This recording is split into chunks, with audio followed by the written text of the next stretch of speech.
ഇസ്രായേലും ഇറാനും തമ്മിലുള്ള സംഘർഷങ്ങൾ അവസാനിപ്പിച്ച സ്ഥിതിക്ക് അവിടെ മധ്യേഷ്യയിൽ ഫലസ്തീൻ പ്രശ്നത്തിന് എന്താണ് പരിഹാരമുള്ളത് എന്നുള്ളതാണ് അവിടെ ചോദ്യമായി ബാക്കിയാവുന്നത്. പ്രത്യേകിച്ചും ഗസയിലുള്ള നിലവിലുള്ള സാഹചര്യവും ഫലസ്തീൻ വിഷയവും ഇറാൻ അവരുടെ സമാധാന ഉടമ്പടിയിൽ ഉൾപ്പെടുത്തിയിട്ടില്ല എന്നുള്ള ഒരു ചോദ്യം അവിടെ ബാക്കിയാവുന്നുണ്ട്. ഈ ഒരു പശ്ചാത്തലത്തിൽ ഫലസ്തീൻ വിമോചന പോരാട്ടം നടത്തിക്കൊണ്ടിരിക്കുന്ന ഹമാസ് അടക്കമുള്ള സംഘടനകളും അല്ലെങ്കിൽ ലോകം തന്നെ ചോദിക്കുന്ന ഒരു പ്രധാനപ്പെട്ട ചോദ്യമാണ് ഫലസ്തീൻ വിഷയത്തിന് എന്താണ് പരിഹാരം എന്നുള്ളതാണ്. നിലവിൽ ഇസ്രായേൽ നടത്തുന്ന നരനായാട്ട് ഫലസ്തീനിൽ തുടർന്നുകൊണ്ടിരിക്കുകയാണ്. അവിടുത്തെ സിവിലിയന്മാരെ ഇസ്രായേൽ ക്രൂരമായി കൊന്നൊടുക്കിക്കൊണ്ടിരിക്കുകയാണ്. ഈ ഒരു സാഹചര്യം ഒരു ഭാഗത്ത് നിലനിൽക്കുന്നുണ്ട്. എന്നാൽ പോലും ഈ ഒരു വിഷയം വർഷങ്ങളായി പുകയുന്ന ഫലസ്തീനിയൻ സ്വതന്ത്ര പോരാട്ടം എങ്ങനെ അതിനൊരു പരിഹാരമുണ്ടാക്കും എന്നുള്ള ഒരു ചോദ്യമാണ് അവിടെ ബാക്കിയാവുന്നത്. ഇറാൻ എന്തുകൊണ്ട് ഈ വിഷയം ഉയർത്തിയിട്ടില്ല എന്നുള്ള ചോദ്യവും ബാക്കിയാവുന്നുണ്ട്. ഇറാനെ സംബന്ധിച്ചിടത്തോളം അവരുടേതായ നിരവധി കാരണങ്ങൾ അതിനുണ്ട്. മറ്റൊരു കാര്യം ഇവിടെ ശ്രദ്ധിക്കേണ്ടത് സിറിയയിലുണ്ടായ ഒരു ഭരണമാറ്റമാണ്. സിറിയയിലുണ്ടായ ഭരണമാറ്റം ജുലാനിയുടെ നേതൃത്വത്തിൽ പുതിയൊരു ഭരണകൂടം സിറിയയിൽ നിലവിൽ വരുന്നു. അറേബ്യൻ രാജ്യങ്ങൾ, വിശിഷ്യ സൗദി അറേബ്യയും ഖത്തർ അടക്കമുള്ള അറേബ്യൻ രാജ്യങ്ങൾ, ഈജിപ്ത് അടക്കമുള്ള രാജ്യങ്ങൾ ഈ ഒരു ഭരണമാറ്റത്തെ സ്വാഗതം ചെയ്യുന്നതോടൊപ്പം തന്നെ ഇവർ നിരന്തരമായി, അതായത് അമേരിക്കയും ഇസ്രായേലുമായിട്ട് സൗഹൃദത്തിലുള്ള ഈ രാഷ്ട്രങ്ങൾ, സൗദി അറേബ്യയും ഖത്തറും അടങ്ങുന്ന ഈ രാഷ്ട്രങ്ങൾ ഇടപെട്ടുകൊണ്ട് തന്നെ സിറിയക്കെതിരെ നിലവിലുള്ള ഉപരോധങ്ങളൊക്കെ റദ്ദാക്കുന്നു. അതുകൂടാതെ തന്നെ ജുലാനി എന്ന ഇദ്ദേഹത്തെ അമേരിക്കയും ഇസ്രായേലും അവരുടെ ഭീകര പട്ടികയിലാണ്. പ്രത്യേകിച്ചും അമേരിക്കയും മറ്റു യൂറോപ്യൻ രാജ്യങ്ങളും ബ്രിട്ടൻ അടക്കമുള്ള രാജ്യങ്ങൾ അവരുടെ ഭീകരവാദ പട്ടികയിലാണ്, ടെററിസ്റ്റ് പട്ടികയിലാണ് ഉൾപ്പെടുത്തിയിരിക്കുന്നത്. അദ്ദേഹത്തെ അതിൽ നിന്നും ഒഴിവാക്കുന്നു. സിറിയയെ പൂർണ്ണമായിട്ടും ഈ ഒരു ഉപരോധത്തിൽ നിന്നും ഒഴിവാക്കുന്നു. അതുകൂടാതെ തന്നെ സിറിയയുമായിട്ട് ബന്ധപ്പെട്ടുകൊണ്ട് വ്യാപാരത്തിൽ ഏർപ്പെടാനും അവിടെ പുനർനിർമ്മാണത്തിനും അവിടെ സമാധാന ശ്രമങ്ങൾക്കും അവിടെ ഒരു രാജ്യത്തിന്റെ ശാക്തീകരണ ശ്രമങ്ങൾക്കും ഈ രാജ്യങ്ങളുടെ പിന്തുണ ഉറപ്പുവരുത്തുന്നു. അമേരിക്കയും അതുപോലെ തന്നെ ഫ്രാൻസും ബ്രിട്ടനും അടങ്ങുന്ന ഈ ലോകത്തിലെ വൻശക്തി രാജ്യങ്ങളും അതുകൂടാതെ തന്നെ മിഡിൽ ഈസ്റ്റിലെ മറ്റ് അറേബ്യൻ രാജ്യങ്ങളും ഇതിന് പിന്തുണയുമായിട്ട് രംഗത്ത് വരുന്നു. അതായത് ഈ ജുലാനിയുടെ നേതൃത്വത്തിൽ വന്ന ഈ ഒരു സർക്കാർ എന്നുള്ളത് അവർ ഇസ്രായേലുമായിട്ടോ അല്ലെങ്കിൽ അമേരിക്കയുമായിട്ടോ ഏതെങ്കിലും സംഘർഷങ്ങളിലേക്ക് നിലവിൽ ധരിക്കാനുള്ള ഒരു സാഹചര്യം സൃഷ്ടിക്കപ്പെടുന്നു. ഫലത്തിൽ വർഷങ്ങളായി ആഭ്യന്തര യുദ്ധത്തിലുള്ള, വർഷങ്ങളായി സമാധാനത്തിന്റെ ഒരു വാക്ക് പോലും കേൾക്കാത്ത, സമാധാനത്തിന്റെ സാഹചര്യമില്ലാത്ത സിറിയയിൽ സമാധാനം ഉണ്ടാവുന്നു എന്നുള്ള ഒരു യാഥാർത്ഥ്യം അവിടെ നിലനിൽക്കുന്നു. അതായത് അവിടെ ബഷർ അൽ അസദ് എന്ന ഏകാധിപതിയുടെ തകർച്ചയ്ക്ക് ശേഷം ഈ അറേബ്യൻ ഭരണാധികാരികളുടെ പിന്തുണയോടുകൂടി ഈ ലോകത്തിലെ വൻശക്തി രാജ്യങ്ങളുമായിട്ട് ഒരു കരാർ ഉണ്ടാക്കാനും ആ ലോകത്തിലെ വൻശക്തി രാജ്യങ്ങളായ അമേരിക്കയെയും ബ്രിട്ടനെയും അടക്കമുള്ള രാജ്യങ്ങളെ സമാധാന ഉടമ്പടിയിലേക്ക് കൊണ്ടുവരാനും അവിടെ സമാധാന ഉടമ്പടി ഉണ്ടാക്കി ഈ ജുലാനിയെ അടക്കമുള്ള മറ്റു അവിടെ വിമതന പ്രവർത്തനം നടത്തി എന്നതിൻ്റെ പേരിൽ അമേരിക്കൻ ഹിറ്റ് ലിസ്റ്റിലുള്ള ആളുകൾ മുഴുവൻ അതിൽ നിന്നും ഒഴിവാക്കാനും അവിടെ വ്യാപാര ബന്ധമുണ്ടാക്കാനും അവിടെ സാമൂഹിക ഇടപെടലുകൾ ഉണ്ടാക്കാനും ലോകരാജ്യങ്ങളുമായിട്ട് എൻഗേജ് ചെയ്യാനുമുള്ള ഒരു സാഹചര്യം ഈ അറേബ്യൻ രാജ്യങ്ങൾ സൃഷ്ടിക്കുന്നു. അത് ഒരു ചർച്ചയിലൂടെ പരിഹരിക്കുന്നു. ഒരു ചർച്ചയുടെ ഭാഗമായി തന്നെ സിറിയൻ പ്രശ്നം അവസാനിക്കുന്നു. മറുഭാഗത്ത് ഇതേപോലെ ഫലസ്തീൻ പ്രശ്നം എന്തുകൊണ്ട് ഈ അറേബ്യൻ രാജ്യങ്ങൾ മുൻകൈയെടുത്ത് പരിഹരിക്കുന്നില്ല എന്നുള്ള ചോദ്യം അവിടെ ബാക്കിയാവുന്നുണ്ട്. എന്തുകൊണ്ട് ഇത്തരത്തിലുള്ള ഒരു പരിഹാരം കാണാൻ ഈ ഒരു ഫലസ്തീൻ വിഷയത്തിൽ ഈ അറേബ്യൻ രാജ്യങ്ങൾക്ക് കഴിയുന്നില്ല എന്നുള്ള ചോദ്യവും വളരെ പ്രസക്തമായി അവിടെ ബാക്കിയാവുന്നുണ്ട്. ഇവിടെയാണ് വളരെ നിർണായകമായ ഒരു സമീപനമുള്ളത്.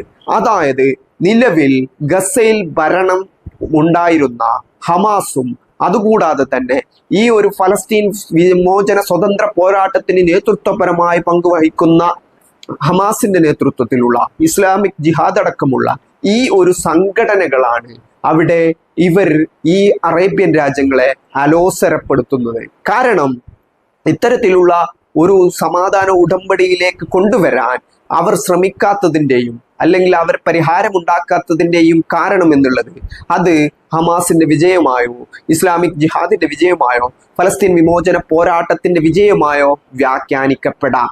അതുകൂടാതെ തന്നെ റവല്യൂഷണറി സ്വഭാവമുള്ള, വിപ്ലവാത്മക സ്വഭാവമുള്ള ഹമാസ് അടക്കമുള്ള സംഘടനകളെ അംഗീകരിച്ചാൽ ഭാവിയിൽ തങ്ങളുടെ രാജ്യത്തിനും അത് ദോഷകരമായി ബാധിക്കാമെന്നും ഇത്തരം രാജ്യങ്ങൾ കണക്ക് കൂട്ടാനുള്ള സാധ്യതയുണ്ട്. കാരണം ഈ രാജ്യങ്ങളൊക്കെ ഒരു ജനാധിപത്യ പ്രക്രിയയോ അല്ലെങ്കിൽ ഒരു അത്തരത്തിലുള്ള വ്യവസ്ഥിതിയിലോ മുമ്പോട്ട് പോകുന്ന രാജ്യങ്ങളല്ല. അതുകൊണ്ട് തന്നെ തങ്ങളുടെ ഭരണകൂടത്തിനെതിരായ ജനവികാരം ഉണ്ടാക്കാനുള്ള ഒരു സാഹചര്യം ഈ ഒരു വിപ്ലവാത്മക സംഘങ്ങളെ പിന്തുണച്ചാൽ ഉണ്ടാകുമെന്നുള്ള ഭയം ഇത്തരം രാജാക്കന്മാരെ സംബന്ധിച്ചിടത്തോളം, ഇത്തരം ഏകാധിപതികളെ സംബന്ധിച്ചിടത്തോളം ഉണ്ടാകാനുള്ള സാഹചര്യമുണ്ട്. അതുകൊണ്ട് തന്നെ ഈ രാജ്യങ്ങളൊക്കെയും തന്നെ കൃത്യമായിട്ട് ഒരിക്കലും ഈ ഒരു വിഷയത്തിൽ സിറിയയിൽ കാണിച്ചതുപോലെയുള്ള ഒരു സമീപനം സ്വീകരിക്കുന്നില്ല എന്നുള്ള ഒരു യാഥാർത്ഥ്യം അവിടെ നിൽക്കുന്നുണ്ട്. കാരണം അമേരിക്കയുമായും ഇസ്രായേലുമായിട്ടും നയതന്ത്ര ബന്ധത്തിലേർപ്പെടുന്ന അല്ലെങ്കിൽ അമേരിക്കയുമായിട്ട് വളരെയധികം സൗഹൃദത്തിൽ പുലർന്നു പോകുന്ന ഈ രാജ്യങ്ങൾക്ക് ഫലസ്തീൻ വിഷയത്തിൽ പരിഹാരമുണ്ടാക്കണമെന്നുള്ള ഒരു നിലപാട് അമേരിക്കക്ക് മുമ്പോട്ട് വെക്കാനോ അവിടെ പരിഹാരങ്ങൾ ഉണ്ടാക്കാനോ കഴിയുന്നില്ല എന്നുള്ളതാണ്. അതുകൂടാതെ തന്നെ ഈജിപ്ത് അടക്കമുള്ള രാജ്യങ്ങൾ, അവിടെയുള്ള ഏകാധിപതികൾ, അവിടെയുള്ള സിസി അടക്കമുള്ള ഏകാധിപതികളെ ചോദ്യം ചെയ്തുകൊണ്ട് പുതിയൊരു മുന്നേറ്റം വീണ്ടും ഉണ്ടാകുമോ എന്നുള്ള ഭയം അവരെ സംബന്ധിച്ചിടത്തോളം ഉണ്ട്.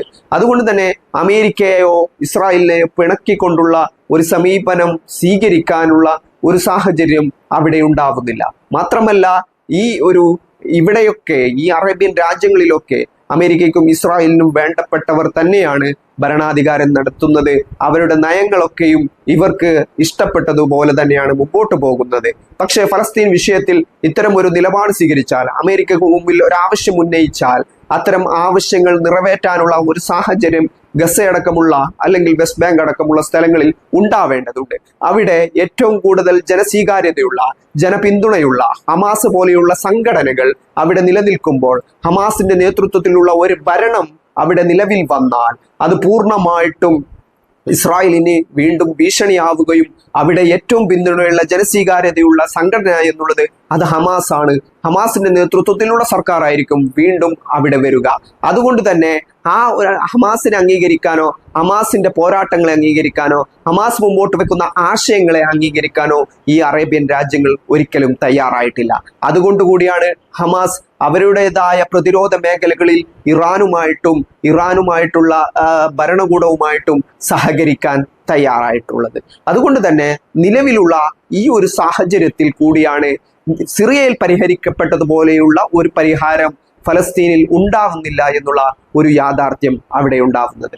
അതുകൊണ്ട് തന്നെ ഇറാൻ എന്നുള്ള രാജ്യം അവരുടെ സമാധാന ഉടമ്പടി ഉണ്ടാക്കുമ്പോൾ അവിടെ ബാക്കിയായിട്ടുള്ള ഫലസ്തീൻ പ്രശ്നം എന്നുള്ളത് അത് വളരെ വലിയ ഒരു ചോദ്യചിഹ്നമായി അവിടെ ബാക്കിയാവുന്നുണ്ട്. അവിടെ ഒരു പരിഹാരം ഉണ്ടാക്കാനോ അവരുടേതായ ആശയങ്ങൾ അവിടെ ഉണ്ടാക്കിയെടുക്കാനോ കഴിയുന്നില്ല. പ്രത്യേകിച്ചും ഈ ഗസയിലെ ജനങ്ങൾ അല്ലെങ്കിൽ ഫലസ്തീനിലെ ജനങ്ങൾ എന്നുള്ളത് അവർ ഹമാസിനെ ഇഷ്ടപ്പെടുന്നവരാണ്, അവർ ഹമാസിന്റെ പോരാട്ടങ്ങളെ പിന്തുണക്കുന്നവരാണ്.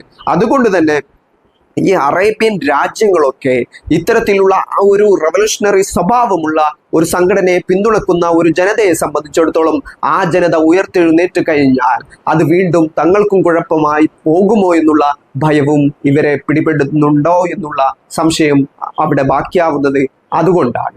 അതുകൊണ്ട് കൂടിയാണ് നിലവിലുള്ള ഈ ഒരു സിറിയൻ പ്രശ്നത്തിൽ പരിഹാരം കണ്ടതുപോലെ അമേരിക്കയുമായിട്ടും അത്തരം രാജ്യങ്ങളുമായിട്ടും ഇതിനൊരു പരിഹാരം ഉണ്ടാക്കിക്കൊണ്ട് തന്നെ ഇത് അവസാനിപ്പിക്കാൻ ഈ അറേബ്യൻ രാജ്യങ്ങൾ ശ്രമിക്കാത്തതും അവർക്ക് കഴിയാത്തതും. അതുകൂടാതെ തന്നെ നിലവിലുള്ള സാഹചര്യത്തിൽ ഇതുവരെയുള്ള ഒരു ഹമാസ് മുമ്പോട്ട് വെക്കുന്ന ഒരു പദ്ധതി എന്നുള്ളത് അത് പൂർണ്ണമായിട്ടും ഇസ്രായേലിനെ അംഗീകരിക്കാത്ത ഒരു സാഹചര്യമാണ്. അതായത് ഒരു നിലക്കും ഇസ്രായേൽ എന്നുള്ളത് രാജ്യത്തെ അംഗീകരിക്കില്ല. അവർ അധിനിവേശത്താൽ സ്ഥാപിതമായ, അവർ തങ്ങളുടെ ഭൂമി പിടിച്ചെടുത്തുകൊണ്ട് അവിടെ അധിനിവേശം നടത്തിക്കൊണ്ട് സ്ഥാപിതമായ ഒരു തെമ്മാടി രാജ്യമാണെന്നും ഈ രാജ്യത്ത് അവർ ഇവിടെ ജീവിക്കുന്നത് അവരുടെ രാജ്യമല്ലെന്നും അത് ഫലസ്തീനികളുടേതാണെന്നും ആ ഭൂമി ഫലസ്തീനികൾക്ക് നൽകണമെന്നുള്ള ഒരു ശക്തമായ നിലപാടാണ് ഹമാസ് എല്ലാ കാലത്തും സ്വീകരിച്ചിരിക്കുന്നത്. മറ്റൊരു രീതിയിലുള്ള അനുരഞ്ജനങ്ങളുമായിട്ട് ഇസ്രായേലിലേക്ക് പോയാൽ അവർ വീണ്ടും ചതിയുടെയും പ്രതികാരത്തിൻ്റെയും അതുപോലെ തന്നെ മറ്റുള്ള ഈ ഒരു ആക്രമണത്തിന്റെയും ശൈലി വീണ്ടും ഉപയോഗിച്ചേക്കാം. അതുകൊണ്ടുകൂടിയാണ് ഇത്തരം ഒരു സമീപനം സ്വീകരിക്കുന്നത്. ഏതായാലും നിലവിൽ ഇറാനുമായിട്ട് സമാധാന കരാർ ഉണ്ടാവുകയും ഫലസ്തീൻ പ്രശ്നം അവിടെയും ബാക്കിയാവുകയും ചെയ്യുമ്പോൾ ഫലസ്തീൻ എന്ന സ്വതന്ത്ര രാജ്യത്തിന്റെ അവകാശം കൂടി ഈ ഒരു അറേബ്യൻ രാജ്യങ്ങൾക്ക് ഉണ്ടാക്കി കൊടുക്കാൻ ഇതുവരെയും കഴിഞ്ഞിട്ടില്ല എന്നുള്ള ഒരു യാഥാർത്ഥ്യം അവിടെ നിലനിൽക്കുന്നുണ്ട്.